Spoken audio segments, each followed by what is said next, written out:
Iya. Assalamualaikum warahmatullahi wabarakatuh. Selamat siang. Perkenalkan saya Krisman Heriamsal, mahasiswa hubungan internasional. Senang sekali saya bisa menjadi bagian dari dialog kebangsaan menyongsong Ramadan. Oh, ternyata sospol lagi ini. Saya tadi sudah cancel yang sospol.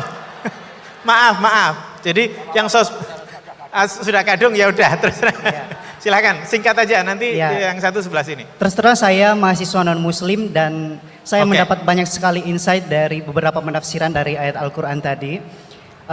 Salah satu fenomena yang kita hadapi saat ini sangat sulit untuk menghadirkan dialog-dialog yang menghadirkan orang-orang yang dari latar belakang agama yang berbeda. Dan seolah-olah hanya jika kita memiliki latar belakang keagamaan yang sama, baru kemudian kita bisa memiliki kesempatan untuk berdialog. Nah, kira-kira mengapa sangat sulit bagi kita di negara kita ini untuk menghadirkan orang-orang dari latar belakang agama yang berbeda untuk hadir dalam suatu forum dialog yang sama. Kemudian bagaimana kita bisa menyikapi fenomena tersebut? Terima kasih. Baik, terima kasih sekali. Tepuk tangan. Ini pertanyaan yang sangat penting dan menarik. Kenapa sekarang antara yang muslim dan non muslim jadi sulit berdialog? Terus saya ngapresiasi pertanyaan dari mahasiswa non muslim tadi. Sebetulnya ketika negara ini berdiri itu ya dialek semua antar umat beragama. Sehingga diputuskan yang penting itu berketuhanan. Maka yang ditolak oleh konstitusi kita adalah ateisme, komunisme. Saya membayangkan misalnya punya anak perempuan, diajak orang yang tidak beragama di tengah hutan misalnya. Bunuh ya tidak takut Tuhan, merkosa tidak takut Tuhan, salah etika ya tidak takut Tuhan. Bandingkan kalau diajak yang beragama, pasti masih ada rambu-rambu, ada ini itu. Sehingga memang masalah betul ketika orang tidak berketuhanan itu. Jadi saya ingatkan Mas tadi, siapa tadi namanya? Yang non Irman Syah, yang non muslim tadi itu. Siapa? Namanya siapa? Siapa? Kurang jelas. Siapa namanya? Krisman. Oke, namanya Krisman. Jadi Mas Krisman ya, kalau dibilang nggak pernah ada dialog dulu ketika negara ini berdiri, itu semua tokoh agama bersepakat. Termasuk saat itu ya ada Perindo, selain ada NU ada Perindo. Itu yang ditentang itu adalah ateisme. Karena kalau orang tidak bertuhan itu ngerinya itu ya tadi misalnya kita punya anak perempuan atau punya keluarga, diajak orang yang tidak beragama. Misalnya berzina ya tidak takut dosa, merkosa ya tidak takut, bunuh ya tidak takut karena nggak punya Tuhan. Mungkin takutnya sama polisi ya kalau ketahuan, kalau enggak. Tapi kalau orang bertuhan ini sistem kesalehannya, sistem kebaikannya ini berlipat-lipat. Takut hukuman Tuhan, takut sosial, takut ini itulah, sehingga kita bersepakat berketuhanan. Lalu kedua, ada beberapa kejadian nyata di beberapa negara yang fahamnya itu tidak bertuhan, itu bekas kondom atau bekas apa dipakai lagi, didaur ulang. Bahkan tinja yang bisa dikelola jadi bahan makanan.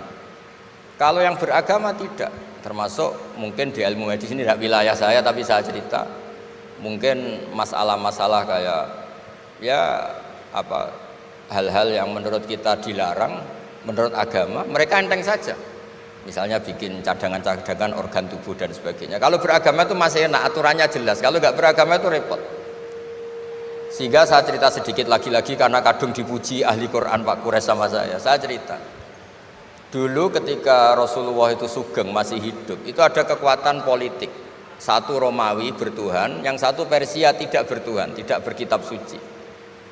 Ketika Romawi kalah, itu Rasulullah itu susahnya bukan main, karena yang masih mentautkan diri dengan Tuhan kalah sama yang sudah tidak bertuhan. Dan ketika akhirnya Persia yang kalah, yang menang Romawi, Nabi itu ikut senang karena yang bertuhan mengalahkan yang tidak bertuhan. Kenapa penting bertuhan? Karena bertuhan itu setidaknya punya aturan. Melakukan ini dosa, melakukan ini dosa. Empati sama fakir miskin itu ibadah. Semua agama pasti sama di tema-tema seperti itu. Sehingga berketuhanan ini penting sekali, kata Pak Kures tadi, berketuhanan itu luar biasa. Terus kedua, Ini penting juga. Saya mohonnya. Saya pernah juga disowani beberapa tokoh dari Mabes Polri. Saya sering bilang, Indonesia, utamanya pejabatnya harus terima kasih sama seluruh rakyat Indonesia. Karena itu aset yang sebenarnya Indonesia ya seluruh rakyat Indonesia. Saya satu cerita ini hadis sahih di Bukhari, nggak bisa dipertentangkan. Ini hadis sahih di Bukhari di Muslim. Di antara yang diapresiasi Allah itu adalah potensi jahat kita tidak menjadi, tidak kita wujudkan. Kalau seluruh rakyat Indonesia, tidak usah seluruh, 1/4 kita ini maling semua.